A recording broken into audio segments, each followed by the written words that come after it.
ಶುಭೋದಯ, ಸುಪ್ರಭಾತ, ಶುಭ ಮುಂಜಾನೆ. ಪ್ರೀತಿಯ ವಿದ್ಯಾರ್ಥಿಗಳೇ, ತಮ್ಮೆಲ್ಲರಿಗೂ ಆತ್ಮೀಯ ಆದರದ ಸ್ವಾಗತ. ನಾನು ನಿಮ್ಮ ಮನೆ ಮೇಷ್ಟ್ರು ಚಂದ್ರಶೇಖರ.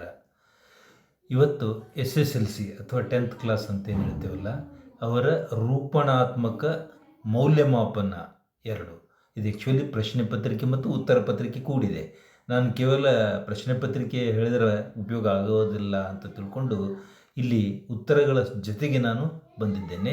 ಇದು FA2 ರೂಪಣಾತ್ಮಕ ಪರೀಕ್ಷೆ. ಇದು ಪ್ರಥಮ ಭಾಷೆಗಾಗಿರ್ತಕ್ಕಂಥದ್ದು FA2. ಇಲ್ಲಿ ಮಾದರಿ ಉತ್ತರ ಸೂಚಿ ಅಂತಕ್ಕಂಥದ್ದು ಇಲ್ಲಿ ಬರೆಯಲಾಗಿದೆ. ಇದರ ಅರ್ಥ ಇಷ್ಟೇ, ಇದು ಪ್ರಶ್ನೆ ಪತ್ರಿಕೆಯೂ ಇದೆ, ಇಲ್ಲಿ ನಿಮಗೆ ಬೇಕಾಗತಕ್ಕಂತಹ ಉತ್ತರಗಳು ಕೂಡ ಇವೆ.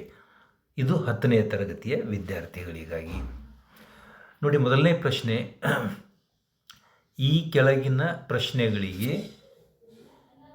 ಅಥವಾ ಅಪೂರ್ಣ ಹೇಳಿಕೆಗೆ 4 ಆಯ್ಕೆಗಳನ್ನು ನೀಡಲಾಗಿದೆ. ಆಪ್ಷನ್ಸ್ ಎಷ್ಟು? 4. ಅವುಗಳಲ್ಲಿ ಸೂಕ್ತವಾದ ಉತ್ತರವನ್ನು ಆರಿಸಿ ಕ್ರಮಾಕ್ಷರದೊಂದಿಗೆ ಬರೆಯಿರಿ. ನೆನ್ಪಿಟ್ಟುಕೊಳ್ಳಿ ಮಕ್ಕಳೇ, ಕ್ರಮಾಕ್ಷರ ಅಂದರೆ ಸೀರಿಯಲ್ ನಂಬರ್ ABC. ಉತ್ತರನೂ ಬರೆಯಬೇಕು, ಕ್ರಮಾಕ್ಷರನೂ ಬರೆಯಬೇಕು, ಆಪ್ಷನ್ನು ಬರೆಯಬೇಕು ಮತ್ತು ಆನ್ಸರ್ನು ಬರೆಯಬೇಕು. ಮೊದಲನೇ ಪ್ರಶ್ನೆಗೆ ನಾವು ನೇರವಾಗಿ ಬರೋಣ. ನೋಡಿ, ವಿದ್ಯಾರ್ಥಿಗಳು ಪರೀಕ್ಷೆಯನ್ನು ಬರೆದಾರು. ಈ ವಾಕ್ಯ option A ನಿಷೇಧಾರ್ಥಕ, B ವಿದ್ಯಾರ್ಥಕ, C ಸಂಭಾವನಾರ್ಥಕ, D ಸಾಮಾನ್ಯಾರ್ಥಕ. ಬರೆದಾರು ಇಲ್ಲಿ ಸಂಶಯ ವ್ಯಕ್ತ ಆಗ್ತಾ ಇದೆ, ಆದ್ದರಿಂದ ಇದನ್ನು ಸಂಭಾವನಾರ್ಥಕ ವಾಕ್ಯ ಅಂಥೇಳಿ ನಾವು ಹೇಳಬೇಕು. ಉತ್ತರ ಹೇಗೆ ಬರೀಬೇಕು? C ಸಂಭಾವನಾರ್ಥಕ. ಇನ್ನು 2ನೇ ಪ್ರಶ್ನೆಗೆ ನಾವು ಬರೋಣ. ಮೊದಲೆರಡು ಪದಗಳಿರುವ ಸಂಬಂಧದಂತೆ 3ನೆಯ ಪದಕ್ಕೆ ಸರಿಹೊಂದುವ ಸಂಬಂಧಿ ಪದವನ್ನು ಬರೆಯಿರಿ. ಇದಕ್ಕೆ 1 ಅಂಕ ಇದೆ. ನೋಡಿ, ಅಂತಕಾತ್ಮಜ ಇದು ಬಹುವ್ರೀಹಿ ಸಮಾಸ. ಕಂಗೆಡು ಇದು ಕ್ರಿಯಾ ಸಮಾಸ. ಪ್ರಶ್ನೆ 3ಕ್ಕೆ ನಾವು ಬರೋಣ. ನಾನು ಸಮಾಸಗಳಿಗಾಗಿ ಪ್ರತ್ಯೇಕವಾದಂತಹ ವಿಡಿಯೋ ಪಾಠ ಕೂಡ ಮಾಡಿದ್ದೇನೆ. ನೀವು ಅಲ್ಲಿ ಹೋಗಿ ಅದನ್ನು ಕೂಡ ನೋಡಬಹುದು. ನಿಮಗೆ ಬೇಕಾದ ಸಮಾಸದ ಹೆಸರು ಮತ್ತು ಚಂದ್ರಶೇಖರ, ಬೈ ಚಂದ್ರಶೇಖರ ಅಂಥೇಳಿ ಹೇಳಿದರೆ ಸಾಕು, ನೀವು ಅಲ್ಲಿಗೆ ನೇರವಾಗಿ ಹೋಗಿಬಿಡ್ತೀರಿ. ಈಗ 3ನೇ ಪ್ರಶ್ನೆ ಏನಿದೆಯಪ್ಪ ಅಂತಂದ್ರೆ, ಪ್ರತಿಯೊಂದು ಪ್ರಶ್ನೆಗಳನ್ನು ನೀವು ಒಂದು ವಾಕ್ಯದಲ್ಲಿ ಉತ್ತರ ಬರೆಯಬೇಕಾಗ್ತದೆ. ಕರ್ಣನಿಗೆ ಆಮಿಷಗಳನ್ನು ಒಡ್ಡಿದವರು ಯಾರು? ಉತ್ತರ, ಕರ್ಣನಿಗೆ ಆಮಿಷಗಳನ್ನು ಒಡ್ಡಿದವರು ಶ್ರೀಕೃಷ್ಣ. ಕೆಲವೊಂದು ಸಲ ಕೆಲವೊಂದು ವಿದ್ಯಾರ್ಥಿಗಳು ಬರೀ ಶ್ರೀಕೃಷ್ಣ ಅಂತಿಷ್ಟೇ ಬರೆದು ಬಿಡ್ತಾರೆ. ಇದೇನಾಗಬೇಕು, ಒಂದು ವಾಕ್ಯ ಮಾಡಬೇಕದು ಸಂಪೂರ್ಣವಾಗಿ, ಇಡೀ ವಾಕ್ಯ ನೀವು ಬರೆಯಬೇಕಾಗ್ತದೆ. ಇನ್ನು 4ನೇ ಪ್ರಶ್ನೆ, ದೇವನೂರರ ನನ್ನ ದೇವರು ಯಾರು ಎಂಬುದನ್ನು ಸ್ಪಷ್ಟೀಕರಿಸಿರಿ, ಅಂದರೆ ಹೇಳ್ರಿ ಅಂತ ನಂಗೆ. ಚಾವಣಿ ಇಲ್ಲದ ಗುಡಿಯಲ್ಲಿ ಕಾರುಣ್ಯ ಸಮತೆಯ ಬುದ್ಧನನ್ನು ಇಟ್ಟರೆ ಅದು ದೇವನೂರು ಮಹಾದೇವ ಅವರ ದೇವರು ಆಗುತ್ತದೆ. ಪ್ರಶ್ನೆ ಸಂಖ್ಯೆ 5ಕ್ಕೆ ನಾವು ಬರ್ತಾ ಇದ್ದೇವೆ. ಅಂದವಾದ ಬರವಣಿಗೆಯ ಬಗ್ಗೆ ಗಾಂಧೀಜಿಯವರ ಅಭಿಪ್ರಾಯ ಏನು? ಒಳ್ಳೆಯ ಬರವಣಿಗೆ ಉತ್ತಮ ಶಿಕ್ಷಣದ ಅವಶ್ಯವಾದ ಅಂಶವೆಂದು ಪ್ರತಿಯೊಬ್ಬ ಯುವಕನೂ ಯುವತಿಯು ತಿಳಿದುಕೊಳ್ಳಲಿ ಎಂದು ಗಾಂಧೀಜಿಯವರು ಅಭಿಪ್ರಾಯ ಪಟ್ಟಿದ್ದಾರೆ. ಇನ್ನು ಮೂಲ ಪ್ರಶ್ನೆ 4, ಕೆಳಗಿನ ಪ್ರಶ್ನೆಗಳಿಗೆ 3 ಅಥವಾ 4 ವಾಕ್ಯಗಳಲ್ಲಿ ಉತ್ತರ ಬರೆಯಿರಿ. ಪ್ರಶ್ನೆ ಸಂಖ್ಯೆ 6, ವಚನಕಾರರ ದೃಷ್ಟಿಯಲ್ಲಿ ಅರಿವು ಎಂದರೆ ಏನು? ವಿವರಿಸಿರಿ. ನೋಡಿ ಉತ್ತರ, ವಚನಕಾರರ ದೃಷ್ಟಿಯಲ್ಲಿ ಅರಿವು ಅಂದರೆ ತನ್ನಷ್ಟಕ್ಕೆ ತಾನು ಇರುವ ಕೇವಲ ತಿಳುವಳಿಕೆ, ಜ್ಞಾನ ಮಾತ್ರ ಅಲ್ಲ, ಅದು ಕ್ರಿಯೆಯ ಅನುಭವದಿಂದ ಒಡಮೂಡುವುದು ಎಂದು. ಕೇಳಿ ತಿಳಿದದ್ದಲ್ಲ, ಕ್ರಿಯೆಯಲ್ಲಿ ಮೂಡಿದ ತಿಳುವಳಿಕೆ. ಅದು ತರ್ಕ ಅಲ್ಲ, ನಡೆಯಿಂದ ನುಡಿ ಹುಟ್ಟಿದರೆ ಅದು ಅರಿವು. ಇದು ವಚನಕಾರರ ದೃಷ್ಟಿ. ಇನ್ನು ಮೂಲ ಪ್ರಶ್ನೆ 5, ಕೆಳಗಿನ ಕವಿಯ ಜನ್ಮಸ್ಥಳ, ಕಾಲ, ಕೃತಿ ಮತ್ತು ಬಿರುದು, ಪ್ರಶಸ್ತಿಗಳನ್ನು ಕುರಿತು ವಾಕ್ಯ ರೂಪದಲ್ಲಿ ಬರೆಯಿರಿ. ಇದಕ್ಕೆ ತಲಾ 3 ಅಂಕಗಳಿವೆ. ಈಗ ರನ್ನ ಕವಿಯ ಬಗ್ಗೆ ನಾವು ಇಲ್ಲಿ ಬರೆಯಬೇಕಾಗಿದೆ.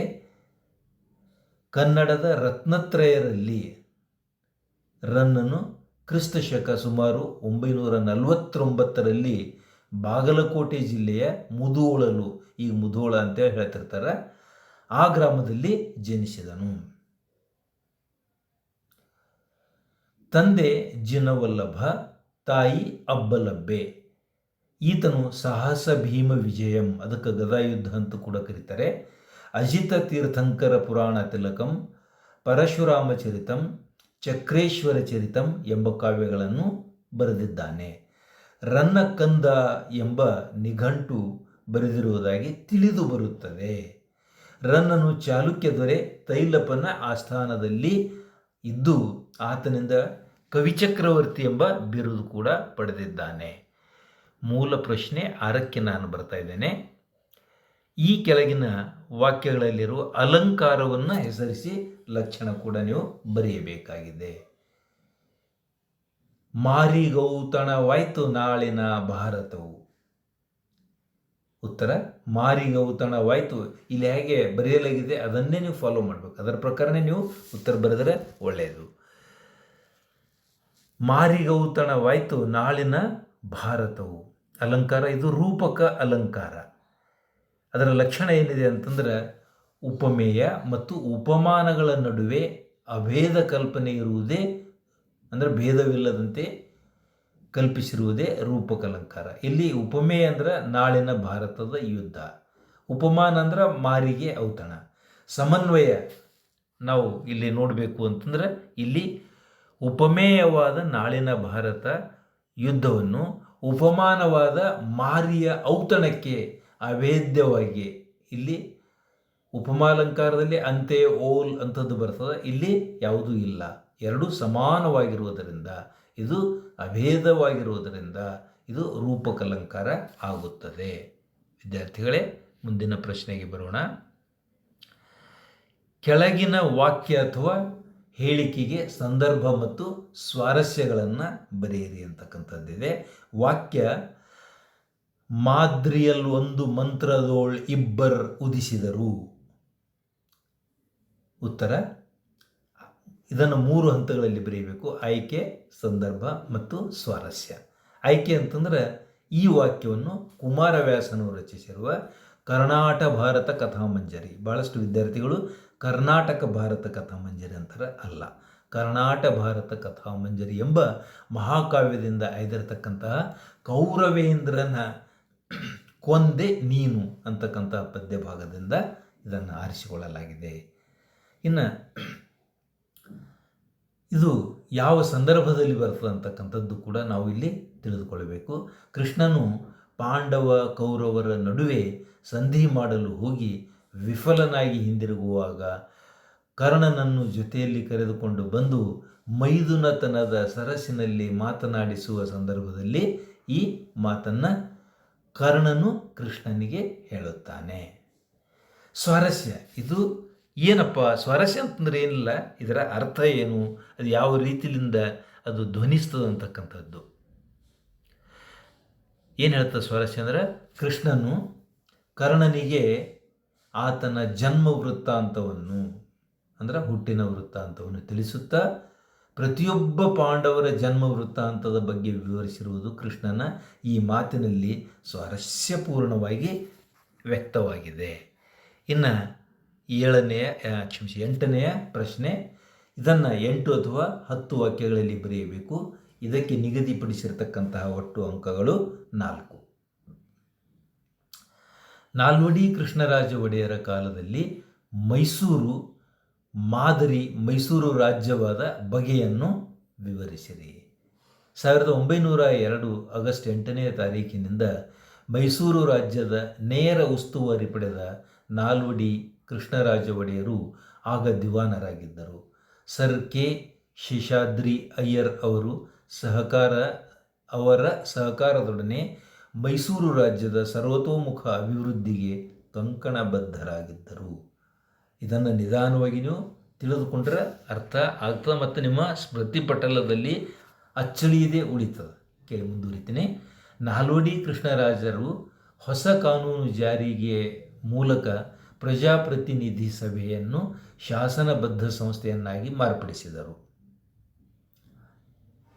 ಇದು ಪ್ರಜಾತಂತ್ರದ ದೃಷ್ಟಿಯಿಂದ ಭಾರತದಲ್ಲಿಯೇ ಮಾದರಿಯಾದ ಸಂಸ್ಥೆಯಾಗಿ ಕಾರ್ಯನಿರ್ವಹಿಸಲು ಆರಂಭಿಸಿತು. ಮೇಲ್ಮನೆ ರೀತಿಯಲ್ಲಿ ಕಾರ್ಯನಿರ್ವಹಿಸುವ ನ್ಯಾಯ ವಿಧಾಯಕ ಸಭೆಯನ್ನು ಸಹ ಸ್ಥಾಪಿಸಿದರು. ಸ್ಥಳೀಯ ಸಂಸ್ಥೆಗಳನ್ನು ರಚಿಸಿ ಆಡಳಿತ ವಿಕೇಂದ್ರೀಕರಣಕ್ಕೆ ಅನುವು ಮಾಡಿಕೊಟ್ಟರು. ಸಾಹಿತ್ಯ, ಸಂಗೀತ, ವಾಸ್ತುಶಿಲ್ಪಗಳ ಅಭಿವೃದ್ಧಿಗೆ ಒತ್ತು ನೀಡಿದ ಇವರು ಬೆಂಗಳೂರಿನಲ್ಲಿ ಕನ್ನಡ ಸಾಹಿತ್ಯ ಪರಿಷತ್ತನ್ನು ಪ್ರಾರಂಭಿಸಿದರು. ಏಷ್ಯಾ ಖಂಡದಲ್ಲಿಯೇ ಮೊದಲ ಜಲವಿದ್ಯುತ್ ಯೋಜನೆಯಾದ ಶಿವನಸಮುದ್ರ ಬಳಿ ಕಾವೇರಿ ನದಿಯಿಂದ ಜಲವಿದ್ಯುತ್ ಉತ್ಪಾದನಾ ಕೇಂದ್ರ ಪ್ರಾರಂಭವಾಯಿತು. ಪ್ರಾಥಮಿಕ ಮತ್ತು ಮಾಧ್ಯಮಿಕ ವಿದ್ಯಾಭ್ಯಾಸವನ್ನು ಉಚಿತವನ್ನು ಮತ್ತು ಕಡ್ಡಾಯವಾಗಿ ಪ್ರಾರಂಭಿಸಲಾಯಿತು.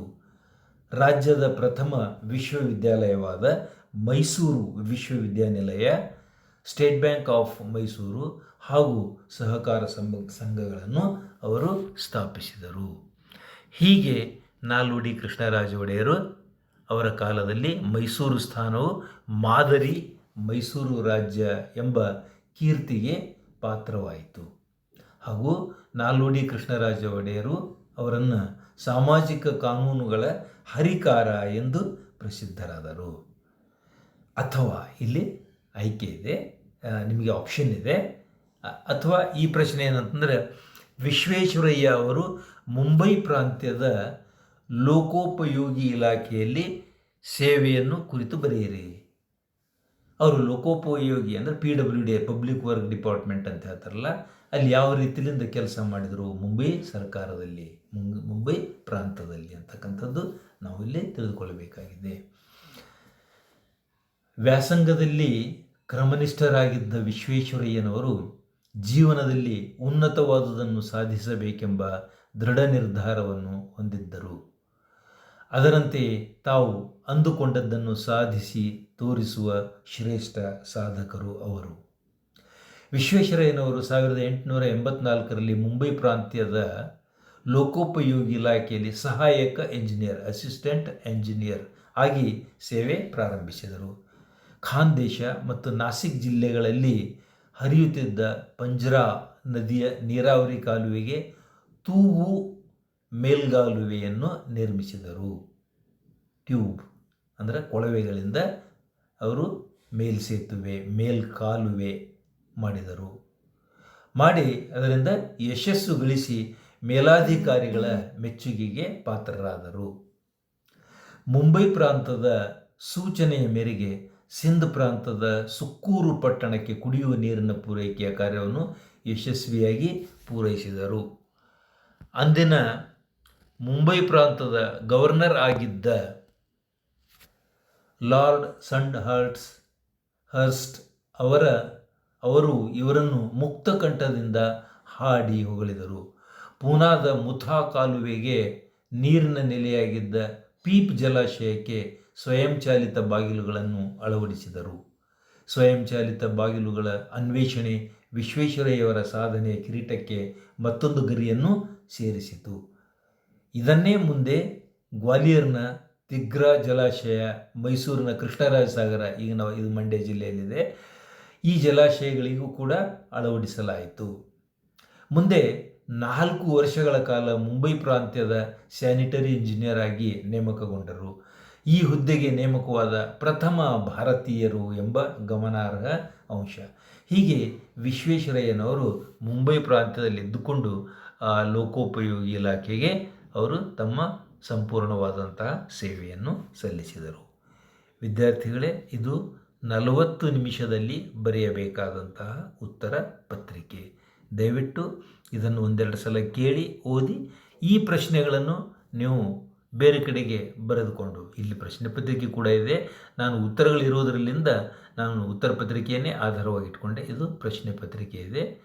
ಇಲ್ಲಿ ರೂಪಣಾತ್ಮಕ 10ನೇ ತರಗತಿ ಪ್ರಥಮ ಭಾಷೆ, ಇದು ಗರಿಷ್ಠ 20 ಅಂಕಗಳಿಗೆ 40 ನಿಮಿಷಗಳಲ್ಲಿ ನಿಗದಿಪಡಿಸಿರ್ತಕ್ಕಂಥ ಪ್ರಶ್ನೆ ಪತ್ರಿಕೆ ಇದೆ. ಇದನ್ನು ಆಧಾರವಾಗಿಟ್ಟುಕೊಂಡು ತಾವು ತಮ್ಮ ನೋಟ್ ಪುಸ್ತಕದಲ್ಲಿ ಇದರ ಉತ್ತರಗಳನ್ನು ಬರೆದು ಪ್ರಾಕ್ಟೀಸ್ ಮಾಡಿದರೆ ತಮಗೆ ಖಂಡಿತವಾಗಿಯೂ ಲಾಭ ಆಗ್ತದೆ ಅಂತ ಹೇಳ್ತಾ, ಇಂತಹ ಅನೇಕ ಪ್ರಶ್ನೆ ಪತ್ರಿಕೆಗಳನ್ನು ಮತ್ತು ವಿವಿಧ ಪಾಠಗಳನ್ನು ಕೂಡ ನಾನು ಮಾಡ್ತಾ ಇದ್ದೇನೆ. ದಯವಿಟ್ಟು ತಾವು ಅವುಗಳನ್ನು ಫಾಲೋ ಮಾಡಬೇಕು, ಗಮನಿಸಬೇಕು, ಸಬ್ಸ್ಕ್ರೈಬ್ ಮಾಡಿ, ಹಾಗೂ ನಿಮ್ಮ ಗೆಳೆಯರ ಜೊತೆಗೆ ಚರ್ಚೆ ಮಾಡಿ. ಈ ಒಂದು ಹೆಚ್ಚು ಅಂಕ ಗಳಿಸಲಿಕ್ಕೆ ಸರಳವಾದಂತಹ ಒಂದು ಮಾರ್ಗ ನಾನು ನನ್ನ ಪಾಠಗಳಲ್ಲಿ ಬೋಧಿಸ್ತಾ ಇದ್ದೇನೆ. ದಯವಿಟ್ಟು ನನ್ನ ಚಾನಲ್ ಸಬ್ಸ್ಕ್ರೈಬ್ ಮಾಡಿ, ನಿಮ್ಮ ಸ್ನೇಹಿತರೊಂದಿಗೆ ಹಂಚಿಕೊಳ್ಳಿ, ಹಾಗೂ ದಯವಿಟ್ಟು ತಪ್ಪದೆ ಕಾಮೆಂಟ್ ಮಾಡಿ ಅಂತ ಹೇಳ್ತಾ ನಾನು ಈ ಪಾಠ ಇಲ್ಲಿಗೆ ಮುಗಿಸ್ತಾ ಇದ್ದೇನೆ. ವಿದ್ಯಾರ್ಥಿಗಳೇ, ತಮ್ಮೆಲ್ಲರಿಗೂ ಶುಭವಾಗಲಿ. ಧನ್ಯವಾದಗಳು ಮತ್ತು ಅಭಿನಂದನೆಗಳು.